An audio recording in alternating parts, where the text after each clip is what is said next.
fraud is real, and home buyers and sellers are one of the biggest targets, even on Guam.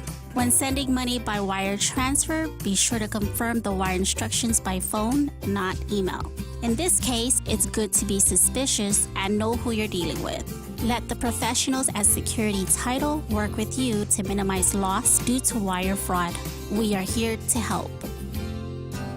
When traveling, people frequently ask, what's it like living in Guam?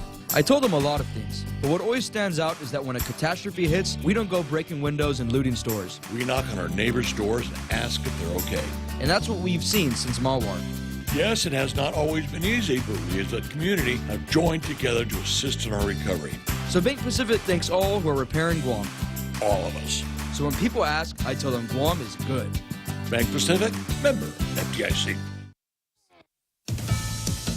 The Biden administration pushing Congress to reauthorize a key intelligence tool. The White House publishing a 42-page report strongly supporting the renewal of Section 702 of FISA, or the Foreign Intelligence Surveillance Act, which allows the government to conduct targeted surveillance of people outside the U.S. A presidential advisory board writing the data collected has already saved countless lives and, quote, forms the cornerstone of the intelligence community's ability to uncover and track threats to America. But lawmakers from both parties argue the act has also been abused, with some Americans' communications, including politicians, collected without proper oversight. The advisory board suggests various additional checks and balances be created to prevent abuse, and the FBI says it's open to discussions on adapting. Fox's Mark Meredith in Delaware, where President Biden continues his beach vacation. Abortion rights advocates in Alabama have filed lawsuits against the state's attorney general, trying to prevent him from prosecuting anyone who helps patients travel beyond the state's borders to terminate pregnancies. Alabama bans abortion at any stage of a pregnancy, even in the case of rape or incest. The only exception is if the pregnancy were to threaten the mother's life. 2 police officers have been shot and wounded in the central Louisiana city of Ville Platte. According to local media reports, no word yet how it happened, the officers' conditions, or their identities. Louisiana State Police investigating. In Malibu, California, a barrel washes up on the beach with a body inside. A lifeguard opened the suspiciously heavy barrel and discovered the body and called 911. Paramedics were dispatched, but the person was already dead. No word on who the person in the 55-gallon drum is. Cops not even telling us the gender, age, or probable cause of death. But the L.A. County Sheriff's Department does say homicide detectives are investigating. Gary Baumgarten, Fox News. And I'm Jack Callahan. This is Fox News. People are saying the future looks uncertain. Jobs, education, even our health. Everything seems harder now. They wonder if we're up to the challenges we're all facing. We don't. We share in the proud history of our island and people. We share the drive to serve and make life better for all of us. We all share the will to overcome and succeed. With part-time service in the Guam Army National Guard, you can share that too. Join Guam's next greatest generation. Contact us at 671-969-5967 or visit nationalguard.com/Guam to find out more. Sponsored by the Guam Army National Guard and this station. Listen to The Point anytime, anywhere on Odyssey. Odyssey is your new audio home for all the music, news, sports, and podcasts that matter to you. Find your favorite stations like The Point and discover more. Music stations, local and trusted news sources, sports talk and team coverage, plus today's biggest podcasts. Find it all on the Odyssey app. AUDACY. Join us at Mezcla Chamorro Fusion Bistro and see why they've been crowned Guam's best Chamorro food restaurant for 9 consecutive years. Experience Chef Peter's candied salmon over scallion coconut rice, octopus tenactac, Chamorro platter, and their award-winning gourmet burgers. Or if you're looking for something healthy, try their keto-friendly menu. Come and enjoy Mezcla's half-a-day service at their Hagåtña location from 11 a.m. to 2 p.m. for lunch, 5:30 p.m. to 9 p.m. for dinner, or 10 a.m. to 2:30 p.m. for their famous Sunday brunch. Welcome to Tall Tales with Bob Klitzkie, the only show on talk radio where common sense is a lot more common. Phone lines are now open at 888-TALK. That's 888-8255. And now, The Point proudly brings you Tall Tales with Senator Bob Klitzkie. A well unregulated militia being necessary to the security of a free state, the right of the people to keep and bear arms shall not be infringed, Jose.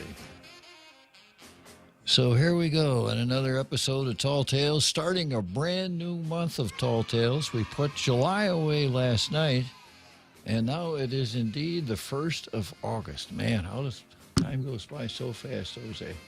Wasn't it just yesterday? It was the day before tomorrow? Seems like it. Yeah, I think you got that one pegged. So since it's the first day of the month, I'm going to go through the rules of engagement for Tall Tales and a little bit more elaborate explanation of systemic racism. I do this because I suspect that every month new folks are tuning in to Tall Tales, and they may not completely understand the customs and traditions of the show. So I do the rules of engagement on the first of every month to kind of bring people up to speed. Also serves as a refresher for old-timers. Here's how it goes. Listen to the radio talkers, read the blogs and blog comments in the papers, check out the controversies in the bars and coffee shops, and it soon becomes apparent that answers are more abundant than questions concerning the important issues of the day. One of the functions of Tall Tales will be to state the questions for the answers that many seem so sure of, and then respond to those questions. Here are some of the answers that will be dealt with in the coming weeks, not necessarily in the order of their importance. Number 1, you can carry any gun, anywhere, anytime. Number 6, only Chamorros are going to vote on Guam's political status. Number 7, Guam should be decolonized. Number 14, the U.S. should, pursuant to the Treaty of Paris, establish the civil rights of the people of Guam. Number 16, they should give us self-determination. So that's I have 24 of those items that we could always talk about. Ordinarily, we don't get to them because there's so many current issues. But once in a while, I'll default to those. And if you'd like to talk about any of them, we're always open to do that. And then I've got, in addition to 1 through 24, I've got 0. So you can always call up and say, Bob doesn't know what he's talking about. And then we've got 00. Bob still doesn't know what he's talking about. And then 000. Bob, you still don't know Jack. No! Now, this is not any ordinary Jack. This is none other than Drive-Through Jack.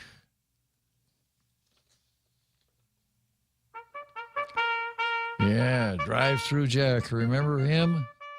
Drive-Through Jack called one day when he was going through the drive-through at McDonald's. So I had a three-way conversation.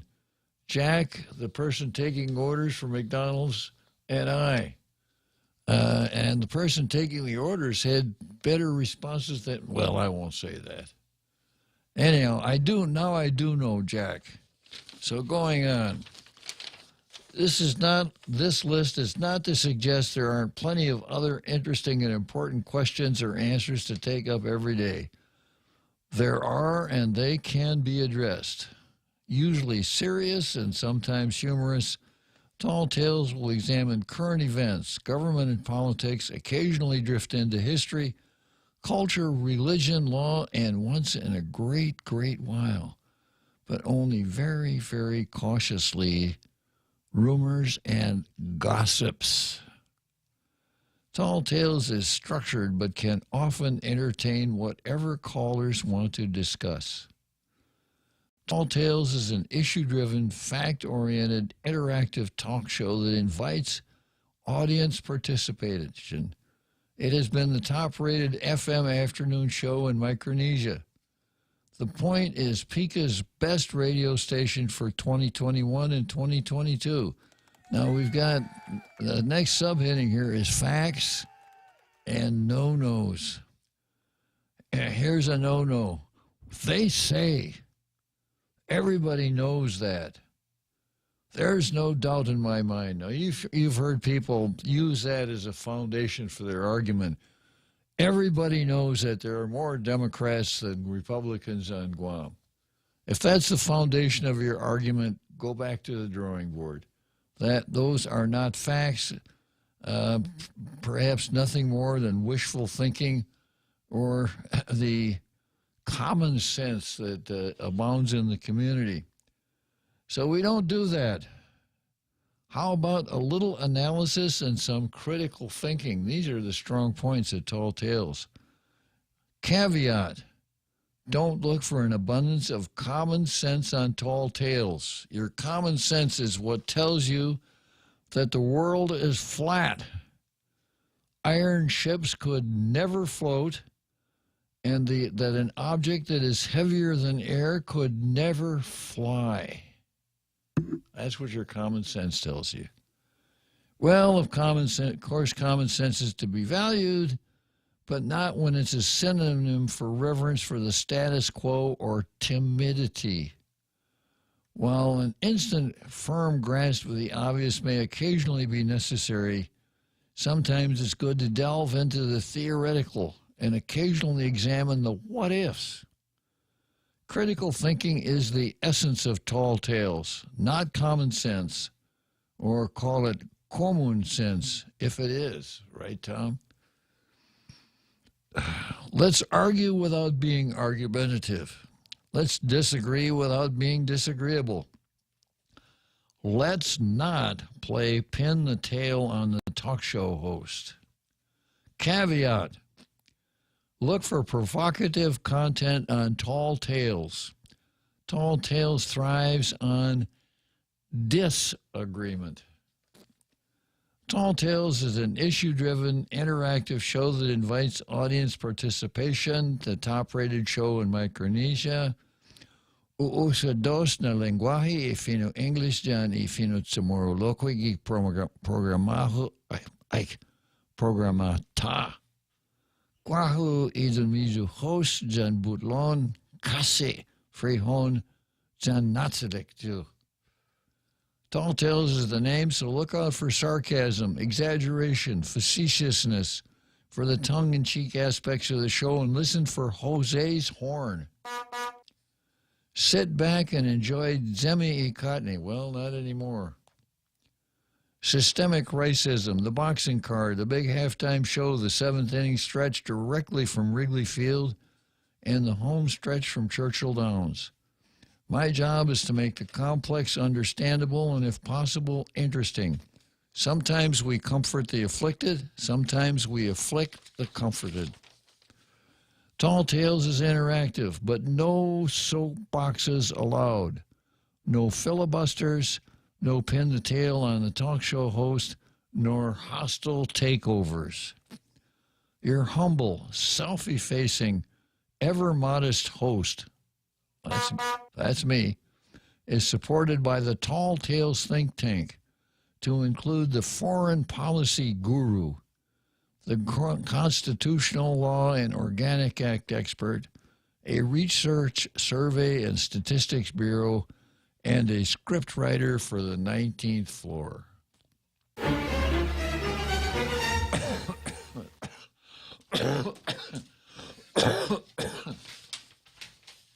So that's kind of a description of the show.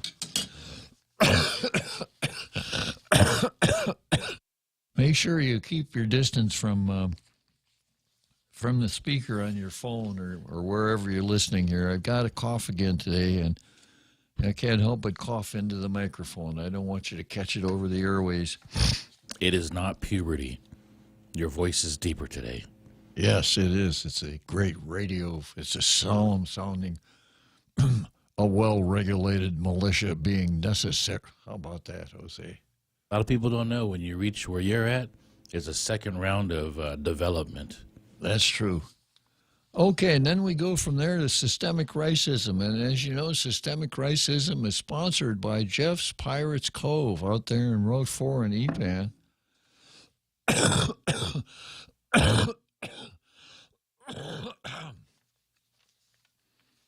And it relies on the fact that if you look at the orange and the rice in the bowl, it's obviously orange.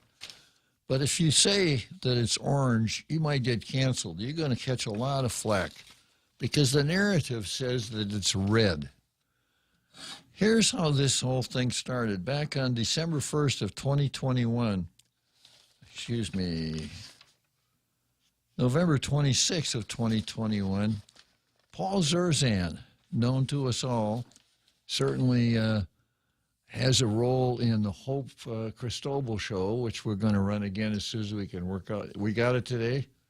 Okay. He has a role in the Hope Cristobal show. He's a very interesting guy. He does a lot of creative thinking, writes letters, used to write letters to the editor. And on November 26, 2021, he wrote a letter to the editor of the Daily News saying, "Red rice isn't red, it's orange." And he went on to explain, the world is undergoing rapid change and cultures are experiencing traumatic shocks as cherished myths are destroyed by cruel realities. Guam is no exception, and we're far enough into the 21st century to face a very ugly fact concerning the false basis concerning something very similar, very central to the Chamorro belief system. And since it very much concerns feasting associated with the holiday season, now is a good time to bring out the truth. There is no such thing as red rice. How dare you? The achoti-colored rice traditionally eaten on Guam is orange and not red. Calling it red rice for centuries does not make it red. It's orange, and a color wheel is not needed to see this. So please, let's stop looking foolish by calling it red rice, and let's call it by its proper name, orange rice. The facts, it's orange. The narrative, it's red. And here's an example of the narrative. On the 1st of December, 2021, Therese Padua Howe for the Daily News wrote this story. "Readers to Zerzan, leave our red rice alone." Longtime educator Paul Zerzan, a prolific writer of letters to the editor, is once again stirring the pot. This time, one of the island's most beloved pots, and the people of Guam are not having it. They did a survey. They got 1,000 Facebook comments, and here's the summary. The majority vehemently rejected the proposal, such as Cecile Chargaloff's comment on the post on the group 671 Guam Recipes. Quote, "Why change traditions? It's like here we go again, being invaded and changing what's naturally ours." A little xenophobia there, a little ethnocentrism, to what they think it should be because they don't like it. I don't care if it's not the color they're liking or it's not dark enough for them. Just leave what is traditional thing to be just that, tradition. Now, this is the best example I think I'll ever find of the contrast between the truth and the narrative. You know it's orange, but it's not tradition. They brought it in from the outside. They're trying to change it. And if you say that, if you go to a fiesta and talk about about orange rice, you may be pummeled severely about the head and shoulders. So that's what happened to Paul. In addition, Paul got canceled. They won't run his letters to the editor anymore. So I use that as an analogy when we run across things like, certainly a man can get pregnant and have a baby. The fact that you're born with female plumbing doesn't mean that you can't be a man when you grow older. That's the narrative. The truth is exactly the opposite. If you're born a man, you're going to be a man the rest of your life. If you're not a woman, you're never going to get pregnant, no matter how hard they spin the narrative. So when I run across these things and you hear me label them systemic racism, you'll know it goes back to Paul Zerzan and that column in the Daily News. And And once again, I want to thank Jeff's Pirates Cove for sponsoring systemic racism. Jeff's is a great place out there on Route 4 in Epan. It's a great restaurant, good museum, a lot of information about Yokoi, the last Japanese soldier to surrender, 1972, a gift shop right on the beach, a volleyball court, just a wonderful place to go out and spend some time. Take your kids out there, go out there for lunch, breakfast, dinner, whatever. It's a wonderful place. And I continually run across people who have lived here for a long time or maybe even all their lives and haven't been to Jeff's. Boy, you are missing something really nice. It's a great place. Can you pop that picture up of Jeff and I? Oh, there it is, yeah. You can see me out there last Saturday enjoying myself at Jeff's Pirates Cove, shaking hands with the pirate himself. We did a reversal of roles. Jeff's wearing a Tailgater shirt. I'm wearing a Jeff's Pirates Cove shirt. The kind of stuff you can buy in a gift shop if you're interested. And you probably got a really good chance of chatting up the pirate himself. Sometimes his vocabulary is kind of limited, though. Sometimes if you say, "Hey, good morning, Jeff, how you doing?" he'll say, "Arr." Yeah. But coming from Jeff, that's definitive. Okay, let's see what we've got on the card for today. I start out with Democrats versus, of course, Public Law 36, then Democrats versus the language, Waterworks versus Sunshine. You'd think these guys would have learned their lesson by now. Blas and Terlahi versus the deck chairs. Santa versus Rationality, which is kind of a takeoff on Savina's inability to make up her mind how to vote. Jess Lohan versus Agent Orange. Not Agent Red, but Agent Orange. Okay, starting out with public law section. There's a really interesting ad. This is not a notice. This is an ad. A large ad in the Post. Solicitation notice. Office of the Attorney General. Architectural and engineer design services for construction of billboard. The Office of the Attorney General is soliciting proposals for qualified and interested firms for professional services for architectural and engineer design services, etc.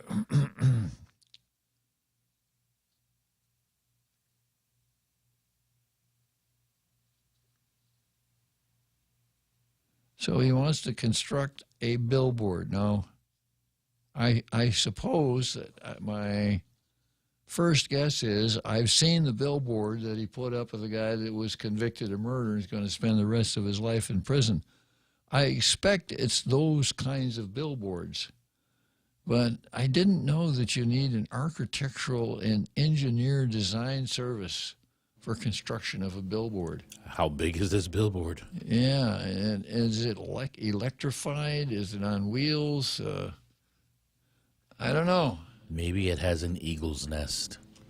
You got to have a permit to handle an eagle. You got to get a permit from Fish and Wildlife on that. Well, I know that I did a billboard. My billboard's still down where the old Taco Bell used to be in Tamuning. I hope I didn't break any laws. I didn't have an architect do it for me. I just had my son-in-law who got some 2x4s and plywood, hammer, nails, and away it went.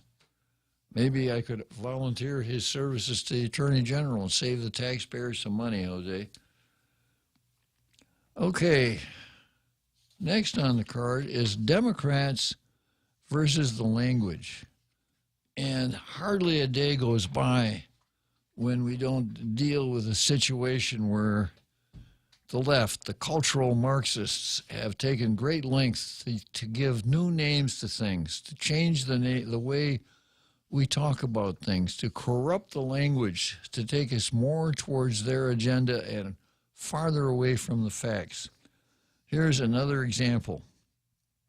This is a national, the House of Representatives. House Democrats have put forth a new proposal that, if successful, would completely remove 2 words from federal law. Now, what do you think the words they'd want to remove from federal law would be? Maybe the F word and the S word? Nope, that's not it. Husband and wife. Yeah. Wife and husband. The words would now be replaced by more gender-neutral word spouse. And of course, this is all part of that same agenda. When Henry marries Herman, Henry has a husband and Herman has a husband.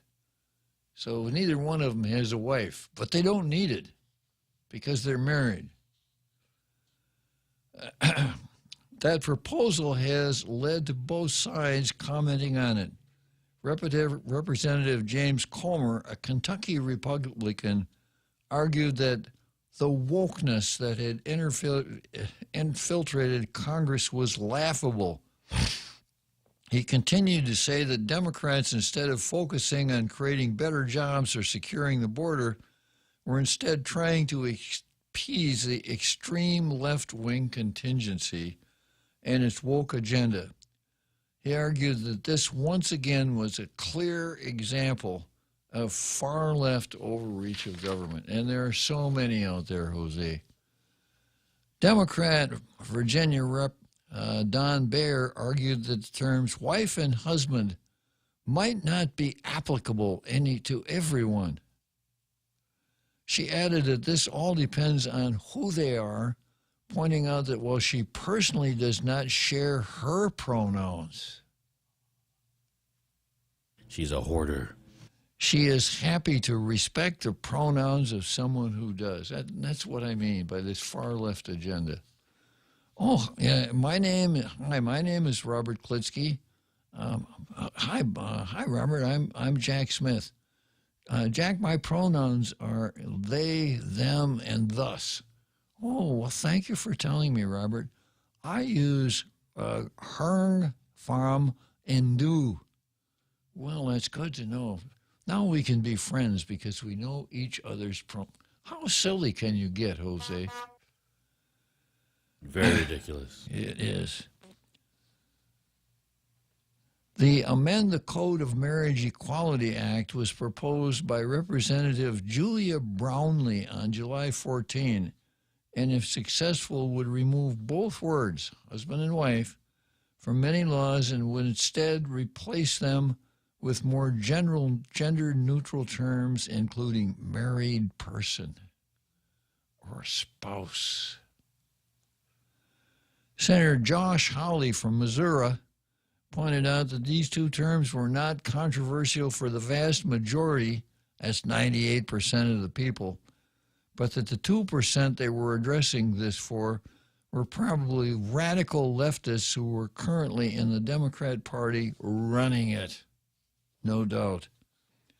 Representative Robert Garcia, Democrat from California, argued in his statement that he does not take any offense with any of these terms and that for someone with a spouse and a husband, he was happy to call other people by whatever name they preferred being referred to. Individualism taking to the ultimate. You know, what the effect this has on society, who cares? I just want to make myself happy. Okay, next we got the waterworks versus sunshine. You'd have thought those guys would have learned their lesson. Let's take a break, Jose.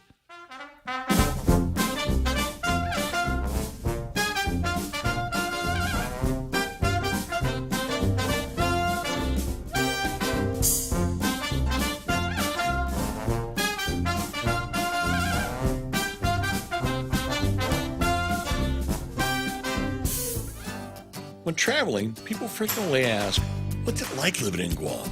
I told them a lot of things, but what always stands out is that when a catastrophe hits, we don't go breaking windows and looting stores. We knock on our neighbors' doors and ask if they're okay. And that's what we've seen since Malwar. Yes, it has not always been easy, but we as a community have joined together to assist in our recovery. So Bank Pacific thanks all who are repairing Guam. All of us. So when people ask, I tell them Guam is good. Bank Pacific, member FDIC. Celebrating your birthday, Whopper Wednesday is back. Every Wednesday in August, visit participating Burger King restaurants and say, I love the Whopper, and get a free flame-grilled Whopper sandwich with a purchase of any large-size Whopper combo meal. Top off your meal with French fries or mozzarella sticks and a refreshing Coca-Cola. Tell your family and friends and enjoy your Whopper Wednesday only in August. Available at BK Hagutnya, Micronesia Mall, and the airport. Happy birthday to all from Burger King. You rule. Welcome back to Tall Tales with Bob Klitzkie, Guam's single voice of reason. Call now, 888-TALK. That's 888-8255.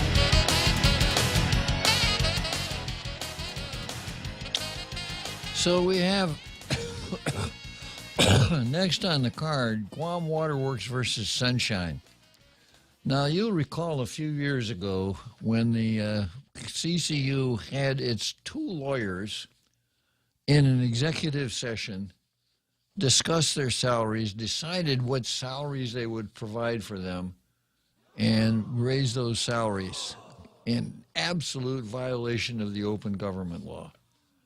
And you'll recall all of the trouble that they had after that, even though the chairman of the CCU tried to finesse it as though it hadn't happened. But the CCU got burned pretty badly by not complying with the Sunshine Law. Now, we have another law called the Open Government Law that requires that all public meetings be held open and that people be able to observe the meetings. There are a couple of exceptions. Now, Badger Meter, the suit between the Waterworks and Badger Meter has been in the news for years. We got some bad meters from Badger, and Badger wouldn't make it right. We sued Badger. The case has been in court for quite some time, and just recently, literally on the courthouse steps, the suit was settled. And we pick up there. Badger Meter, the company sued by the Waterworks over reported issues with its water meters, has agreed to pay the utility $1.9 million as a part of a settlement agreement.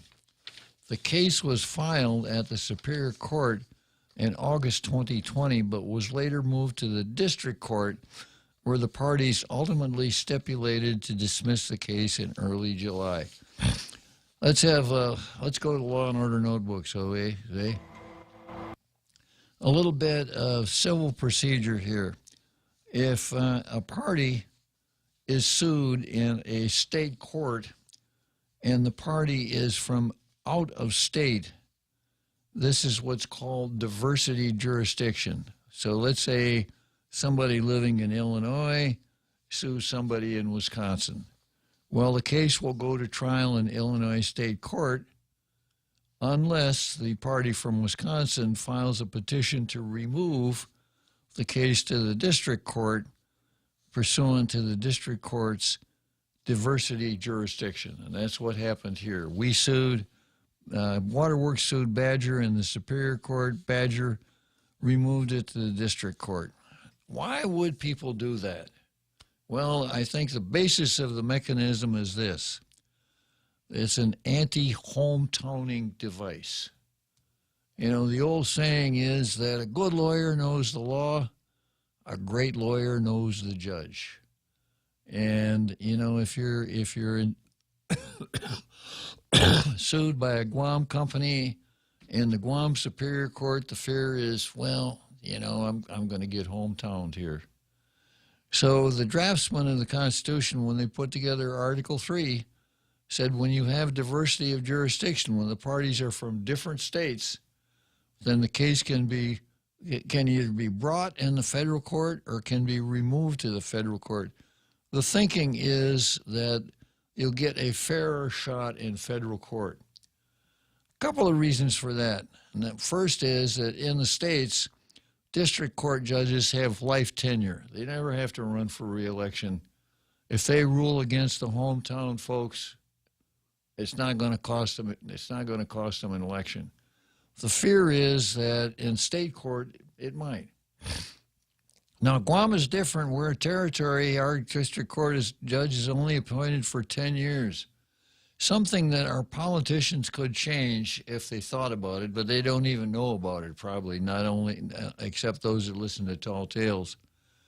So, and then, of course, if you sue if the case is removed to district court and an appeal is necessary, instead of going to the state Supreme Court, the appeal would go to a federal court of appeals. So that's what happens. So back to this article here. The case was filed at the Superior Court in August 2020, but was later moved to the district court, where the parties ultimately stipulated to dismiss the case in early July. Well, the settlement brings finality to a nearly 3-year-long lawsuit. The settlement amount is much less than the damages GWA claimed to have suffered as a result of the alleged false and deceptive statements made by the company. Now, once again, I need a little law and order here, Jose. When a lawyer drafts up a lawsuit, he is governed by the provisions of Rule 11. Federal Rules of Civil Procedure, Guam rules, they're just about identical. And it says that the lawyer has to have done the necessary investigation of the facts and must not be misstating the law upon which the lawsuit is based, and unless he's doing something unusual. And that when a lawyer signs a paper, he's bound by Rule 11. And if he breaks Rule 11, he can be sanctioned. It can cost him money. And the sanction could run all the way up to disbarment.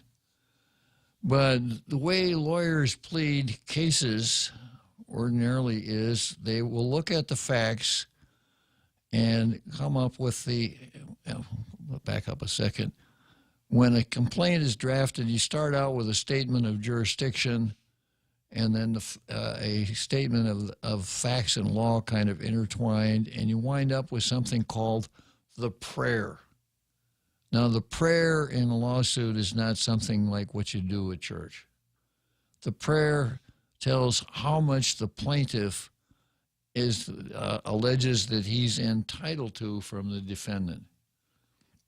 So when lawyers are drawing up the prayer, they'll look at the facts and they'll state the highest amount of damages they can, consistent with Rule 11. Oftentimes, when cases are settled, the settlement will be for less than the prayer, because although the prayer was stated in good faith, the lawyer knew when he put it together that some of his proofs might be really difficult. And although it was a good faith pleading, he might not be able to land a fish quite that large. And this happens, clients get disappointed. Mr. Jones, you said that we could settle for $10,000. Why do you want me to settle for $10,000? This case, I should get $25,000. I know because I read it in the papers that you signed. So it's not exactly what it appears. When it comes to settlement, it's kind of like buying a used car. When the plaintiff sits down with the defendant, let's say the plaintiff has pled $20 million damages. The defendant says, can't we settle this case? And the plaintiff says, oh, of course we can. You got your checkbook here, here's a pen. Just write me out a check for $20 million and we'll be done with this today. Come on, Jack, that's your... that you can't prove $7 million of those damages. And they go back and forth, just like when you're buying a used car. The buyer looks at the used car and says, well, first thing I got to do is replace the tires. That's $500. I'm taking $500 off the price. What do you mean? That's good rubber on that car. So they go through this kind of process, ultimately winding up with a settlement sometimes. And the saying amongst lawyers is that usually A poor settlement beats a good lawsuit, strange as that may sound.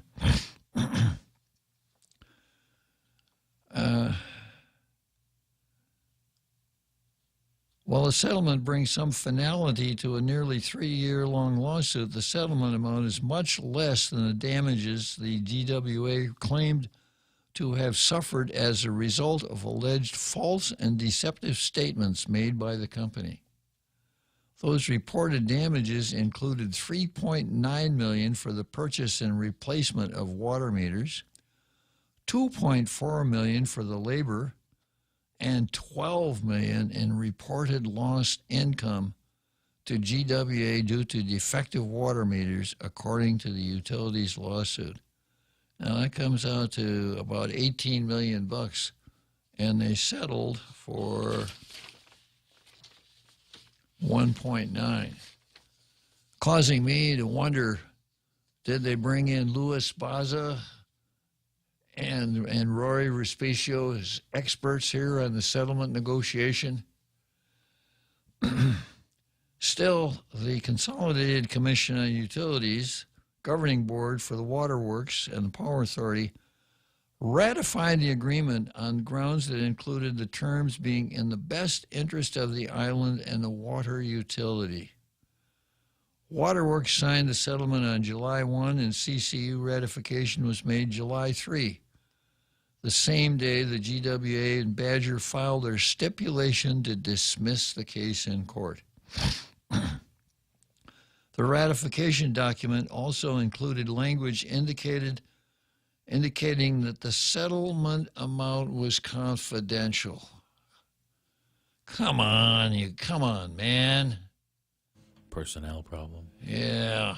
Now, you know, ratepayers are going to want to know how much this cost, and ratepayers have an absolute right to say you guys caved in too easily. And whether or not you did cave in too easily, I don't know, and I'm not going to speculate because I know a little bit more about how that stuff works.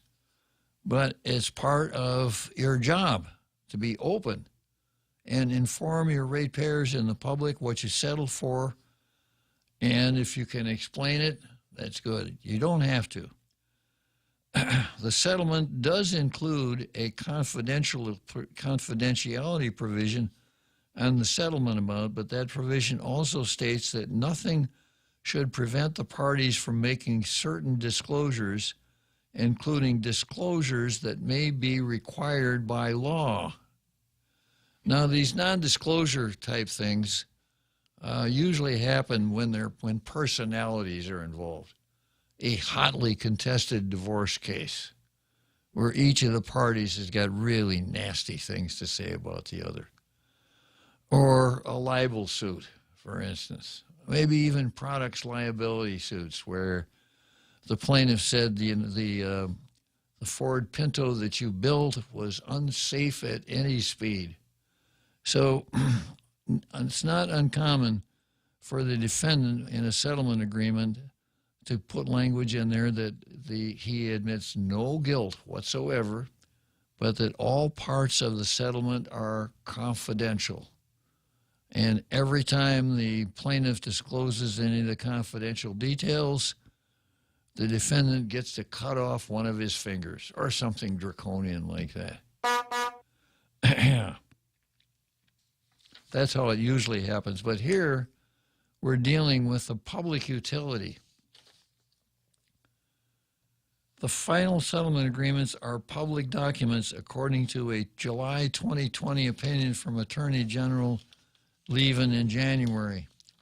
If there was any ambiguity on whether settlements are public record, Public Law 3276 was intended to resolve it, Camacho said. 3276 was enacted in November 2013. With it, the legislature intended to prohibit the sealing of settlements concerning departments, agencies, branches, corporations, and funds. So there's a provisional law. Now, maybe this was just some clever draftsmanship. Maybe the plaintiff said, maybe Badger Meter said, we got to have a confidentiality agreement. Maybe the Waterworks said, okay, but there has to be language in there that disclosures required by law have to be made. And they agreed to that. Maybe, maybe not. We can't pull the curtain back and find these things out.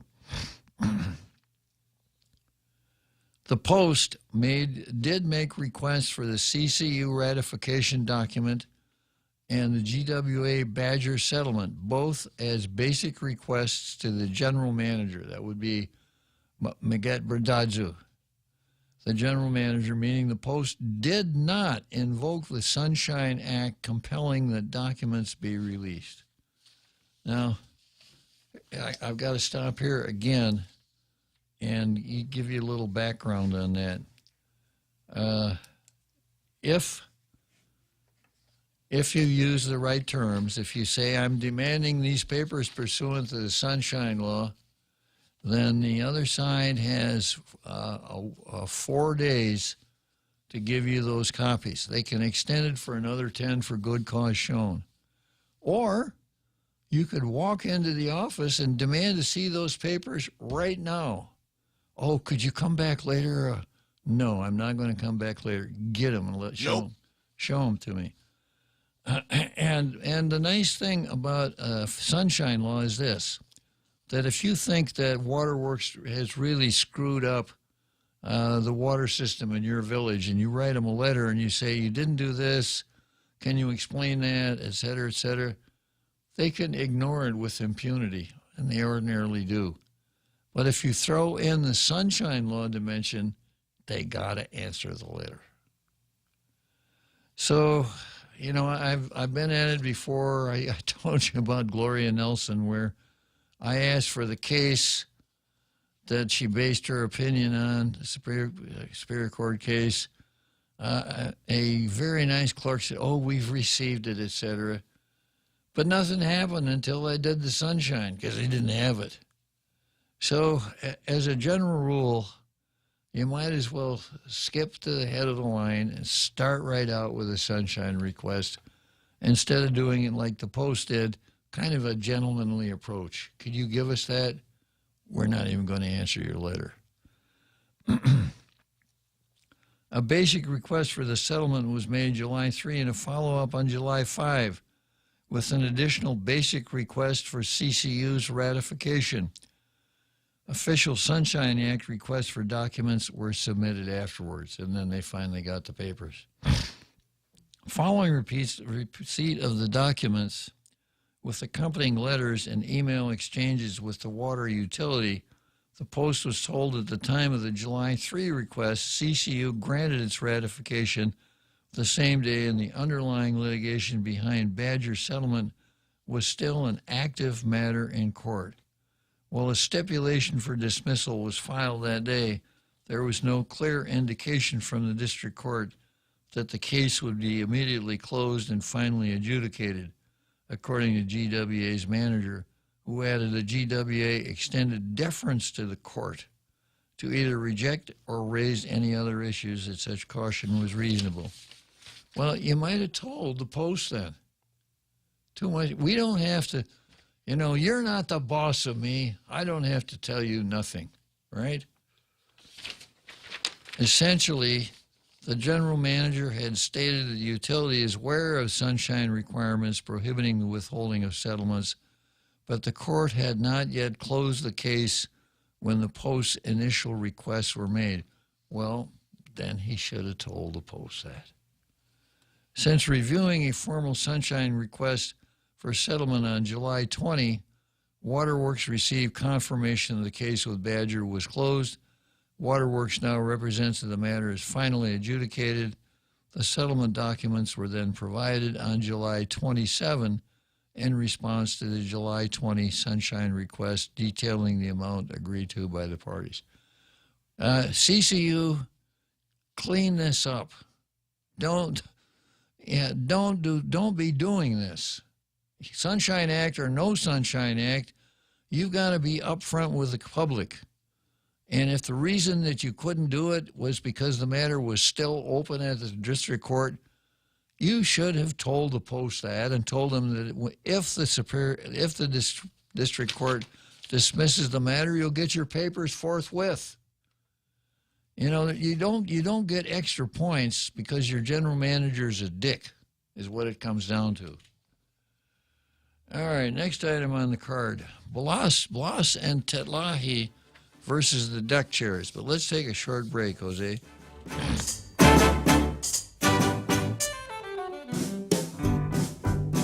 Join us at Mezcla Chamorro Fusion Bistro and see why they've been crowned Guam's best Chamorro food restaurant for 9 consecutive years. Experience Chef Peter's candied salmon over scallion coconut rice, octopus tinactac, Chamorro platter, and their award-winning gourmet burgers. Or if you're looking for something healthy, try their keto-friendly menu. Come and enjoy Mezcla's half-a-day service at their Hagåtña location from 11 a.m. to 2 p.m. for lunch, 5:30 p.m. to 9 p.m. for dinner, or 10 a.m. to 2:30 p.m. for their famous Sunday brunch. When traveling, people frequently ask, what's it like living in Guam? I told them a lot of things, but what always stands out is that when a catastrophe hits, we don't go breaking windows and looting stores. We knock on our neighbors' doors and ask if they're okay. And that's what we've seen since Mawar. Yes, it has not always been easy, but we as a community have joined together to assist in our recovery. So Bank Pacific thanks all who are repairing Guam. All of us. So when people ask, I tell them Guam is good. Bank Pacific, member FDIC.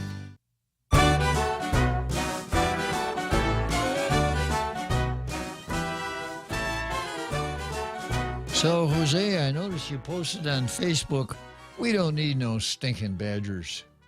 And as one who's familiar with the Badger State and one who's had his picture taken in front of the state capitol, do you know why Wisconsin is called the Badger State? Why is that?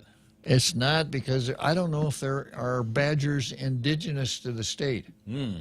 But back in the early days, back in the 1800s, one of the industries that brought settlers to Wisconsin was lead. And there were lead mines down the southwestern part of the state around Mineral Point. And the lead miners dug into the side of the hills as though they were badgers digging a lair. And that's where the term Badger State came from. Got it. Yeah. Well, you know, this fall semester, my niece is entering as a University of Wisconsin-Madison Badger. God bless her soul. Oh, God help her. Yeah, exactly. Yeah. But congratulations, too. Okay. All right, so Blas and Terlahi versus the deck chairs. You may have heard this figure of speech before. When someone has a serious problem to deal with, and he deals with a tangential kind of minor aspect of the problem, it's the saying goes like, yeah, he's doing something, but what he's doing is kind of like rearranging the deck chairs on the Titanic. The Titanic hit an iceberg and it's sinking, and this officer is out there moving the deck chairs around to properly align them. So this is Blas and Terlahi versus the deck chairs. An emergency session underway this week, and just 3 weeks shy of the Department of Education's students set to return to class. It's a return that won't be the same for all students. Now lawmakers are scrambling, taking school and health leaders away from the work that is yet to happen out in the field. And instead of questioning them over the proposal that, if passed, could speed up the process and possibly bring more hires to GDOE, it was an effort made in the hopes of expediting the reopening of schools, resulting in yet another delay. Not long into this morning's call for an emergency session, the legislature quickly resolving into the committee of the whole as lawmakers objected to Speaker Tetlahi's multi-pronged Bill 157. No, Dix again, Jose. Now, you know from watching on television how the legislature performs when they're in session. Each member has a desk. When it's time for the member to speak, he stands up and talks into the microphone. He has to be recognized by the speaker. Nobody talks on the floor of the legislature except the senator, except in the beginning where the chaplain speaks and the recording secretary speaks. But You don't bring people into the legislature to talk about other subjects. So that's the ordinary session. Now, when the legislature is discussing a budget or financial matters, they can resolve into the committee of the whole, which means all 15 of them become a member of a committee. And the rules are much relaxed. In committee of the whole, senators can sit at their desks instead of standing to speak. If there's a committee of the whole, say, dealing with education, you could bring in a half dozen people from the Department of Education and let them speak on the floor of the legislature, etc. So it's a pretty handy device, and it's pretty universal. So when the committee of the whole finishes its business, someone will make a motion that the committee of the whole recommends something, and that the committee of the whole rise. Committee of the whole rises and back into regular session, and the legislature at that point may very well, in a regular session, adopt the recommendation of the committee of the whole.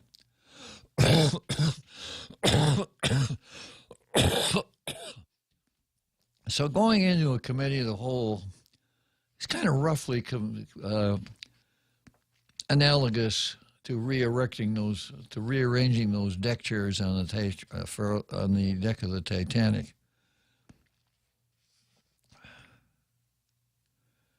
Lawmakers, let's see, and requesting them. It was an effort made in hopes of expediting the schools, resulting in yet another delay. Not long into this morning's call for emergency session, the legislature quickly resolving the committee of the whole as lawmakers objected to Speaker Titlahi's multi-pronged Bill 156. Now, there's another standing rule in the legislature. A bill must be limited to one subject. And that's a good rule, because if you stop to think about it, it makes official log rolling too easy. Let's say that you have an item that that only 4 or 5 people are going to support, but you've got a critical item, say appropriating money on the day before the money must be spent. You put those 2 items in the same bill, you're going to drag the people along. Let's take a break for the big halftime show. We're not hopeless today, right, Jose? Good deal.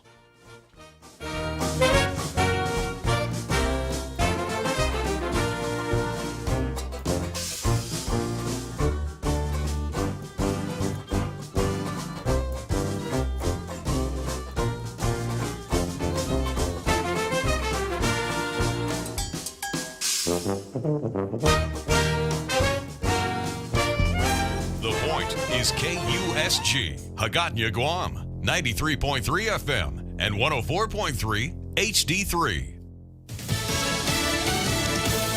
Devin Archer talks. I'm Jack Callahan, Fox News. Hunter Biden's former business associate testified behind closed doors to the House Oversight Committee yesterday. Its committee chairman, James Comer, says Archer confirmed the Biden business was influenced. They sold Joe Biden. That's what the business was. And Joe Biden himself talked to every single person that has wired money to the Bidens. Representative Comer telling Fox's Hannity that Archer testified he witnessed 20 different times when the then vice president spoke by phone with his son's business associates. The White House issuing a statement dismissing the committee's investigation as a wild goose chase. 3 congressional committees have now begun an inquiry into the plea bargaining agreement between Hunter Biden and the Justice Department that would have given the president's son broad immunity in exchange for guilty pleas to misdemeanor tax charges and entering a diversion program on a federal gun charge. A federal judge in Delaware refused to accept that agreement, saying parts of it seemed to be unconstitutional. The chairs of the House Ways and Means, Oversight, and Judiciary Committees have written Attorney General Merrick Garland demanding evidence of any legal precedent to the agreement and a generalized description of the Justice Department's ongoing investigations into the president's son. The National Institutes of Health beginning several studies into possible treatments for a lingering form of COVID-19. Long COVID impacts millions millions who struggled for months or even years with sometimes debilitating health problems. Scientists don't yet know what causes long COVID. The term encompasses about 200 widely varying symptoms. 2 additional studies will open in the coming months. One will test treatments for sleep problems. The other will target problems with the autonomic nervous system, which controls unconscious functions like breathing and heartbeat. Fox's Tom Rigotti. Wall Street, the Dow ended July with its second straight monthly gain, closing up 100 points. America's listening to Fox News. Are you tired of boring jobs that leave you feeling like a broken record? Well, get ready to tune into the most exciting opportunity of a lifetime. Choice Broadcasting. That's Star 101, The Boss and The Point, is searching for enthusiastic salespeople and radio DJs to join our incredible team. Salespeople, listen up. Are you tired of selling random gadgets or dull office supplies? At Choice Broadcasting, you'll be selling airwaves. That's right, folks. We're talking about selling the magic of music. And for you music lovers and microphone masters out there, we need DJs who can set the airwaves on fire. Have you always dreamt of being the voice that electrifies the masses? Look no further. We've got the stage where your talent can shine brighter than the sun. So if you've got the charm, the wit, and the desire to be a part of an extraordinary team, grab your headphones and join us today. Call 888-RDIO or 888-7346 for your application. Choice Broadcasting, where sales and radio collide and extraordinary careers are born. The newest defendant in the Mar-a-Lago documents case in court yesterday. Carlos de Oliveira appeared in federal court in Miami, but did not enter a plea as he does not yet have an attorney representing him in Florida. He was released after agreeing to pay $100,000 should he fail to appear in court, and he turned over his passport. De Oliveira is charged with conspiracy to obstruct justice and lying to investigators, accused of trying to delete surveillance footage at former President Trump's Mar-a-Lago estate at the request of the former president himself. The Justice Department has unfortunately decided to bring these charges against Mr. De Oliveira. Now it's time for them to put their money where their mouth is. De Oliveira's D.C.-based attorney John Irving would not say whether De Oliveira has been asked to testify against the former president. Jessica Rosenthal, Fox News. CBS says it's slashing about 5,000 jobs. The Wall Street Journal reports the layoffs are meant to reduce costs as the retail pharmacy giant sharpens its focus on healthcare services. The New York Post reports Bud Light distributors no longer expect sales of the beer to ever recover from the marketing disaster involving trans influencer Dylan Mulvaney. Seventh largest jackpot in U.S. lottery history is up for grabs tonight. The Powerball jackpot, estimated to be worth more than $1 billion. Tributes are pouring in for the late actor Paul Rubens. The actor, best known as Pee Wee Herman, who died Sunday night at the age of 70 after a private battle with cancer. Tim Burton, who directed Rubens and Pee Wee's Big Adventure, posted on Instagram, "Never forget how Paul helped me at the beginning of my career." Mark Horton, who played Francis, the most notorious bicycle thief in film, spoke about Rubens' cancer battle on Fox Across America with Jimmy Fallon. That was a private thing for him or whatever, and there's so many things that he did for kids with cancer over the years that nobody knew about. Fox's Michelle Polino. And I'm Jack Callahan. This is Fox News. Traveling, people frequently ask, what's it like living in Guam? I told them a lot of things, but what always stands out is that when a catastrophe hits, we don't go breaking windows and looting stores. We knock on our neighbors' doors and ask if they're okay. And that's what we've seen since Mawar. Yes, it has not always been easy, but we as a community have joined together to assist in our recovery. So Bank Pacific thanks all who are repairing Guam. All of us. So when people ask, I tell them Guam is good. Bank Pacific, member FDIC. Join us at Mezcla Chamorro Fusion Bistro and see why they've been crowned Guam's best Chamorro food restaurant for 9 consecutive years. Experience Chef Peter's candied salmon over scallion coconut rice, octopus tinactac, Chamorro platter, and their award-winning gourmet burgers. Or if you're looking for something healthy, try their keto-friendly menu. Come and enjoy Mezcla's half-a-day service at their Hagatna location from 11 a.m. to 2 p.m. for lunch, 5:30 p.m. to 9 p.m. for dinner, or 10 a.m. to 2:30 p.m. for their famous Sunday brunch.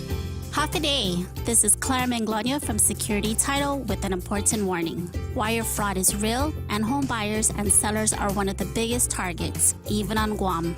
When sending money by wire transfer, be sure to confirm the wire instructions by phone, not email. In this case, it's good to be suspicious and know who you're dealing with. Let the professionals at Security Title work with you to minimize loss due to wire fraud. We are here to help.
So here we are, Tall Tales, second half. Time for the Hope Cristobal show, which we haven't been able to run for a few days because of technical problems, but Hope is back. Go for it, Jose.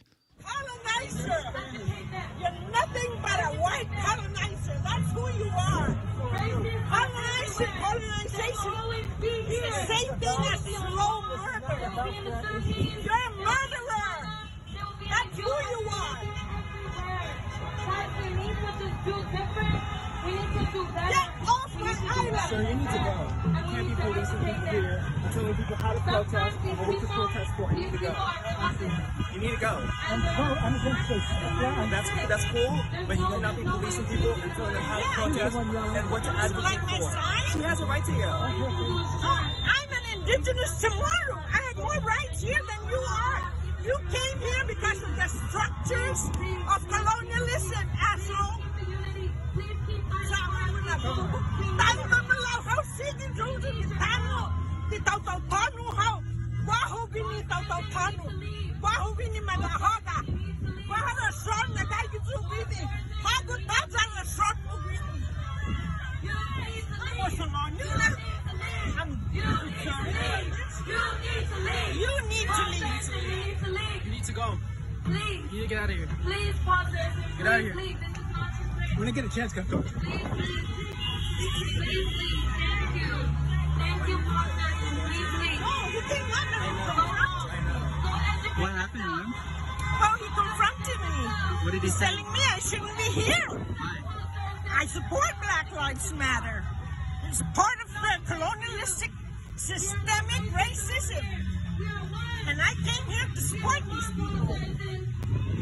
He's a white man that has come here. And he continues the legacy of colonialism. He continues to fight people, individuals, my goodness. I'm a former senator. I authored the Commission on Decolonization. Hi, Mama. We're proud of you, Auntie.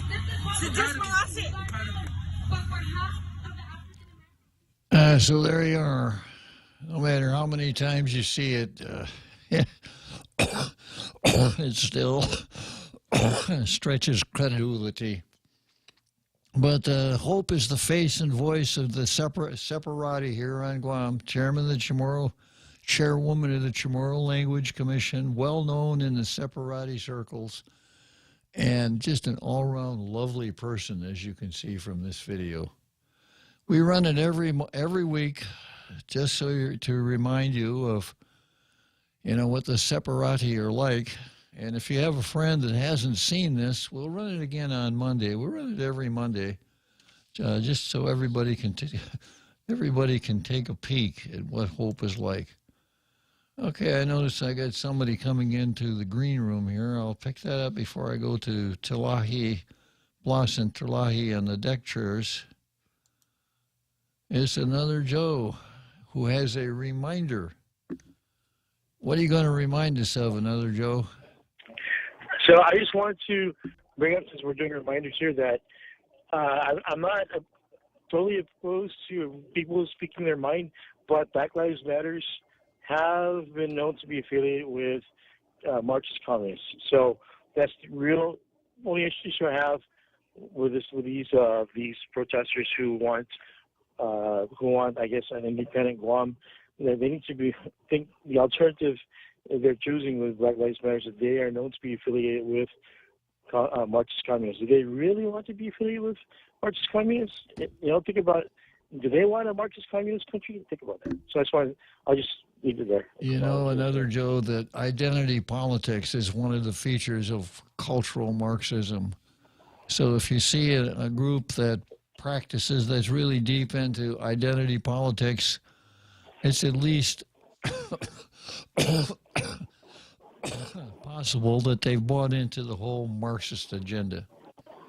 Yeah, cool. Okay, guys, you take care of that conflict, Bob. Good talking to you, another Joe. Okay. So back to Blas and Tilahi rearranging the deck chairs on the Titanic. Now our school system isn't sinking. It has hit the iceberg, and it's going down below the water line. Right now we think there are only 3 schools that are above the water line.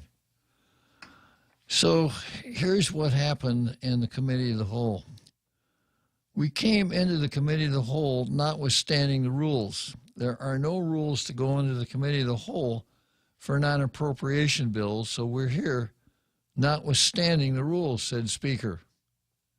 So the Speaker says, yeah, well, you guys wanted to go into the Committee of the Whole.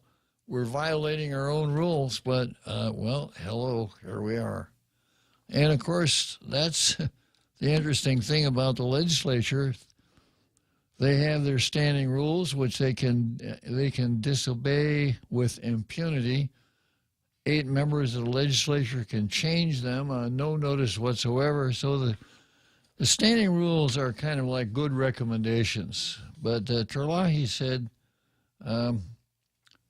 we're in this Committee of the Whole, not because it's within our rules, but notwithstanding the rules.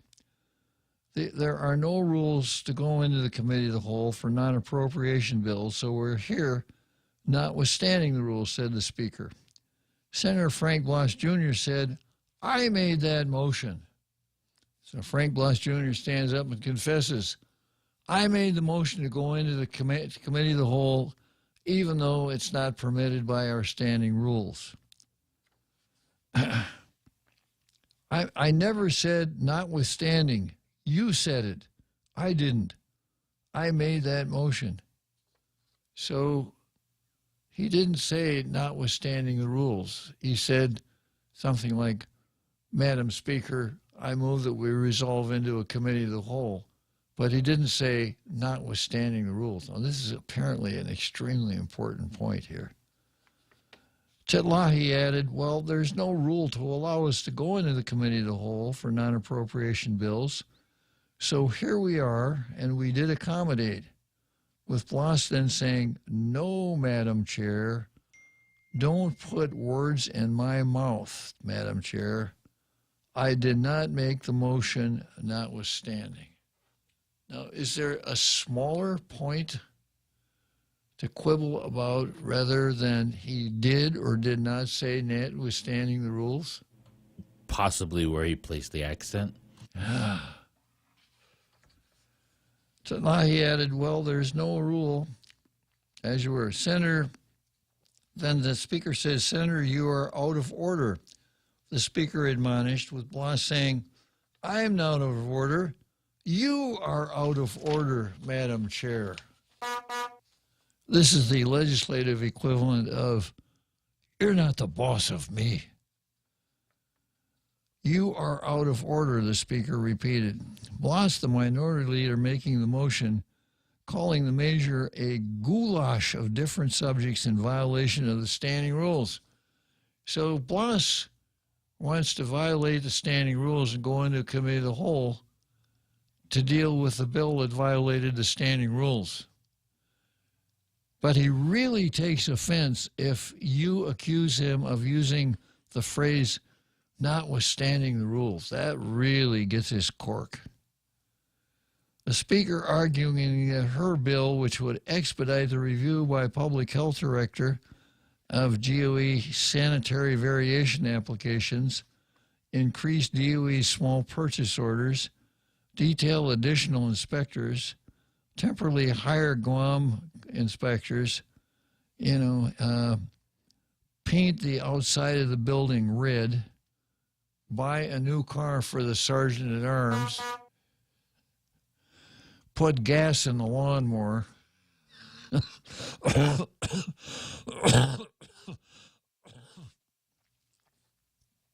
These came at their request.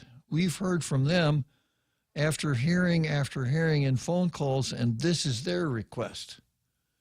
So now there's a new wrinkle on the rules.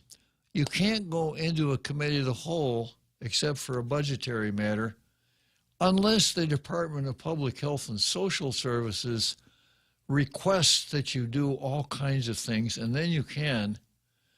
But the floss corollary to going into committee of the whole is that you cannot accuse the person making the motion to go into the committee of the whole of using a phrase notwithstanding the rules. Are you getting all this, Jose?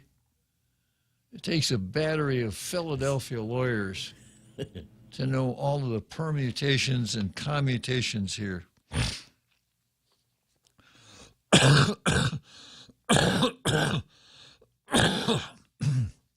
Nevertheless, Department of Ed officials engaging in yet another conversation on how legislation like Bill 156 might aid the process.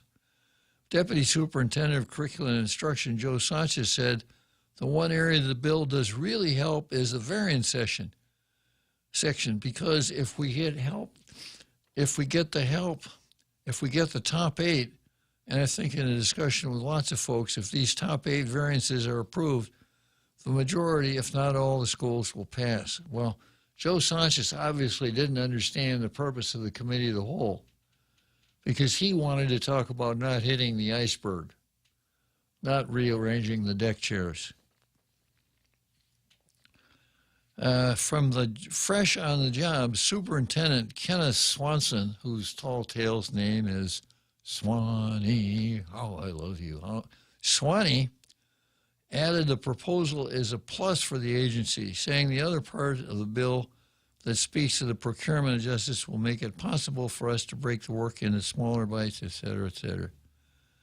Francine Salas, acting environmental public health officer, sharing with senators the status of school inspections.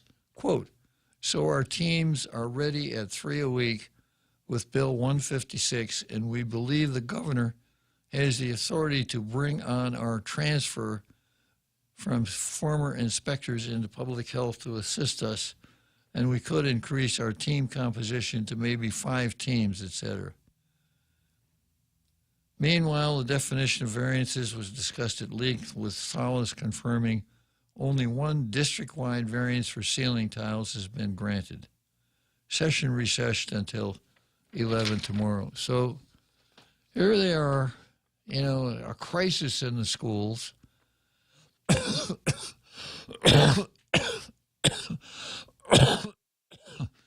And Blas and Interlahi want to argue about whether or not Frank Bloss used the term notwithstanding the rules. This is so important. So Terlahi violates the rule by putting more stuff in one bill than should. Frank Bloss violates the rule by moving to go into a committee of the whole.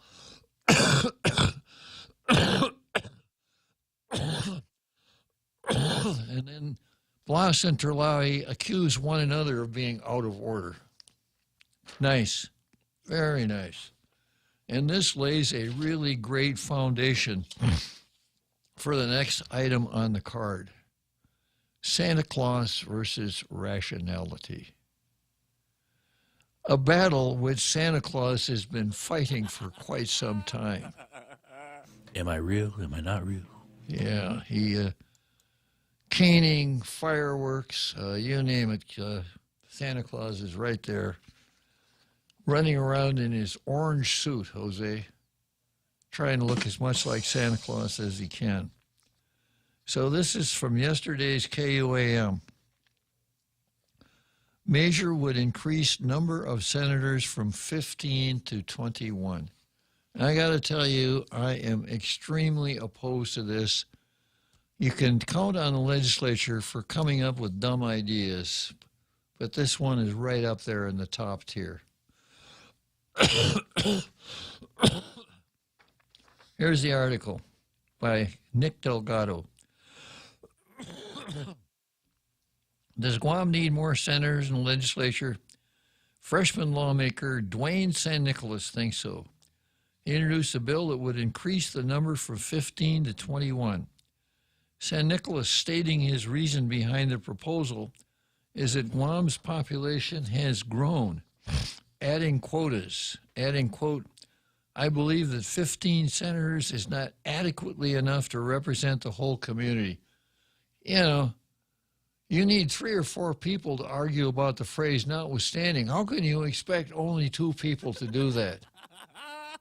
It's just completely unrealistic. The senator adding that having a greater amount of senators would serve the community more. Yeah. Don't do me any favors. And the people will have better access to the elected leaders, elected officials to voice their concerns. San Nicolas said the current 15 does not provide adequate representation for the growing population of the island. I got to tell you something, San Nicolas, the population is declining. We had more people in 2010 than we have in 2020. We're down to 154,000 people now. That's not a very good measure, by the way. He notes that Guam had 21 senators serving the island 48 years ago, but that changed in 1996. The Organic Act is permissive. It said that a legislature composed of no more than 21 members. So in the beginning, well, if we can have 21, good, let's go with 21, right? And that lasted up until 1996 when Mark Forbes engineered the process to take it down to 15, which I think was a statesman-like move.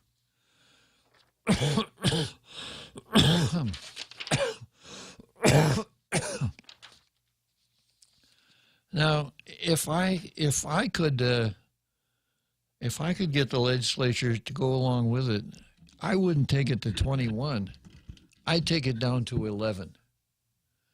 And I offer you the CCU as an example. How many people on the CCU? 5. And we've been blessed because the people on the CCU have been smart people for the most part. They have been dedicated. It's not easy being on the CCU because there's an awful lot of reading and studying that you have to do to make enlightened decisions. If you compare the Power and Water Authority now compared to what they were before the CCU, you wouldn't know you're dealing with the same outfits. They've done a really good job. So what I'd like to see is a smaller number of dedicated people who will do the work, that don't see being in the legislature is just a really soft touch where you get a lot of perks and bennies, don't have to really do much, and you can make $55,307 no matter how badly you screw things up. If we have 15 members, there are more places to hide than with 11. If there are only 11 members and a person's not pulling his weight, it becomes pretty noticeable pretty quickly. With 15, not so easy. 21, really, really hard. So all you got to do is follow the path of least resistance, go along, not be too assertive, and vote your party line and let it go at that. Not a good idea to take it back to 26. I mean to 21. I've got more to say on this, but I'm going to stop and see who's on the line here.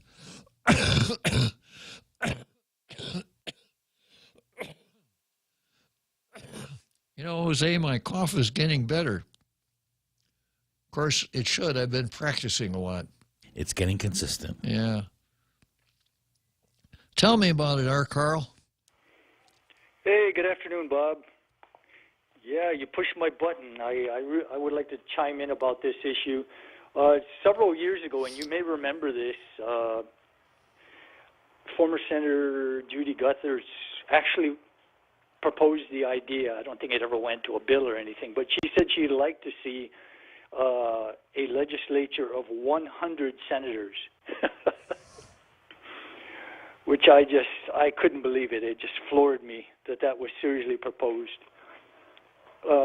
Several years ago, I read an article about Phoenix, Arizona, a population of over 1 million people, and it's run by a city council of 7 members.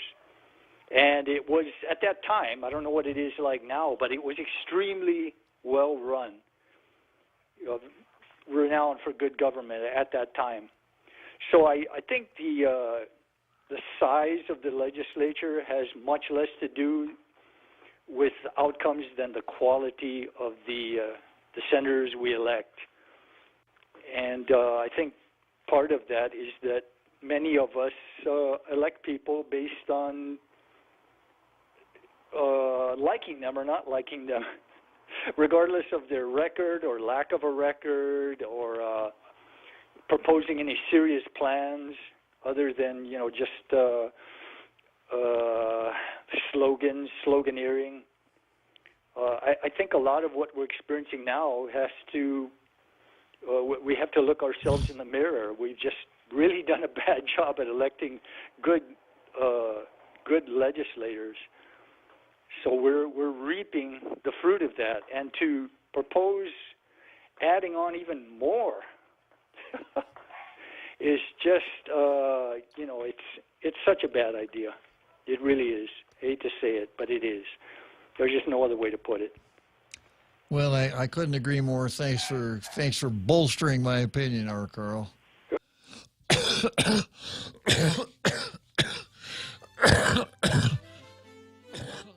Wrigley Field.